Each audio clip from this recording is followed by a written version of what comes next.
ఎన్నిక అనేటువంటిది 4 లక్షల మంది జూబ్లీ హిల్స్ ప్రజల భవిష్యత్తే కాదు, 4 కోట్ల ప్రజల భవిష్యత్తు. 4 కోట్ల మంది ప్రజలు కూడా ఈరోజు జూబ్లీ హిల్స్ వైపు చూస్తూ ఉన్నారు.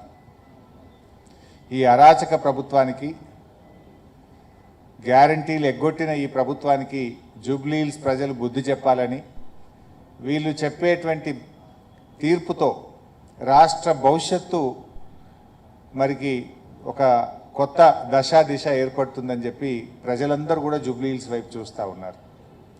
ముఖ్యంగా రేవంత్ పాలనలో ఏ ఒక్క వర్గం కూడా ఈరోజు హ్యాపీగా లేదు.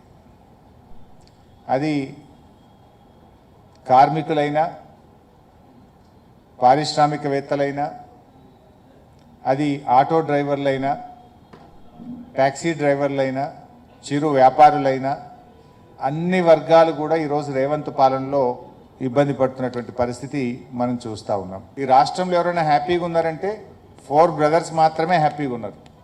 4 బ్రదర్స్ తప్ప 4 కోట్ల ప్రజల్లో ఇలా అసంతృప్తి ఉన్నది.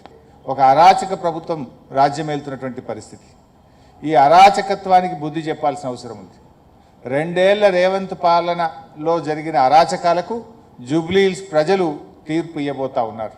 కాంగ్రెస్ను ఓడించకపోతే మరో 3 ఏళ్ల పాటు ఈ రాష్ట్ర ప్రజలు నరకయాతన అనుభవించాల్సి ఉంటుంది. కేసీఆర్ పాలనలో వికాసం, రేవంత్ పాలనలో 2 ఏళ్ల పాలనలో ప్రజలకు విధ్వంసం తప్ప మిగిలింది ఏం లేదు. కేసీఆర్ గారు అందించిన సంక్షేమ పథకాలు ఒకటొక్కటిగా రద్దవుతూ ఉన్నాయి. ఒకటొక్కటిగా చెప్పకుండానే వాటి అమలు నిలిచిపోతూ ఉంది తప్ప కొత్తగా వస్తున్నటువంటిది అయితే ఏమీ లేదు. ఈ ఎన్నిక వికాసానికి, విధ్వంసానికి మధ్య జరుగుతున్న ఎన్నిక. ప్రజలు ఈ ఎన్నికల్లో ఏది కావాలో నిర్ణయించుకోవాలి. వికాసం గెలవాలా, విధ్వంసం గెలవాలా?